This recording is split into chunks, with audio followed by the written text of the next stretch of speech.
Je suis William Henry Harrison, le 9e président des États-Unis, et je vous parle depuis l'an 1841, une époque de grands bouleversements et d'espoir pour notre jeune nation.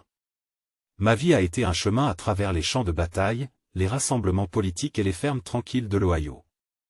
Je suis né le 9 février 1773 à Berkeley, en Virginie, dans une famille distinguée. Mon père, Benjamin Harrison V, était l'un des signataires de la Déclaration d'indépendance. Mon parcours vers la présidence a été celui d'un homme dévoué à son pays. Après avoir étudié la médecine, j'ai choisi de servir dans l'armée. J'ai acquis une renommée nationale grâce à mes exploits militaires, notamment à la bataille de Tippecanoe en 1811, où j'ai affronté et vaincu les forces amérindiennes dirigées par le chef Tecumseh. Cet épisode m'a valu le surnom de « Vieux Tippecanoe » et a renforcé ma réputation en tant que héros national. Mon engagement politique a commencé après mes années dans l'armée. En tant que gouverneur du territoire de l'Indiana, j'ai joué un rôle clé dans l'expansion vers l'ouest des États-Unis. J'étais convaincu que l'avenir de notre nation reposait sur une colonisation réussie de ces vastes terres. Cependant, ces actions ont entraîné des conflits avec les peuples autochtones, un aspect de mon héritage qui reste sujet à controverse. En 1840, j'ai été choisi comme candidat du parti Whig pour l'élection présidentielle. Ma campagne fut une véritable révolution dans la manière de mobiliser les électeurs. Mes partisans ont utilisé des slogans tels que « Tippecanoe et Tyler aussi », en référence à mon colistier, John Tyler. Des rassemblements populaires, des chansons de campagne et des objets promotionnels tels que des barils de cidre étaient au cœur de cette stratégie novatrice.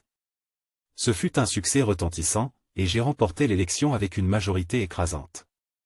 Lorsque je suis entré en fonction le 4 mars 1841, j'étais animé par un profond désir de servir mon pays avec intégrité et détermination.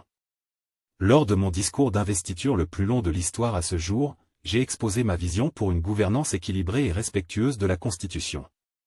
Je voulais incarner un retour aux principes fondateurs de notre République. Hélas, mon mandat fut de courte durée.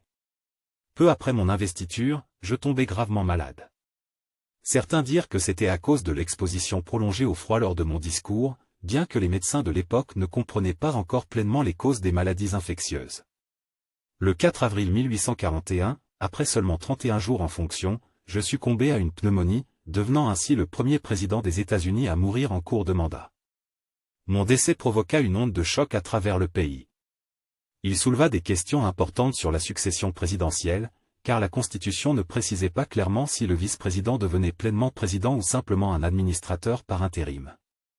John Tyler insista pour être reconnu comme président à part entière, établissant ainsi un précédent fondamental pour l'avenir.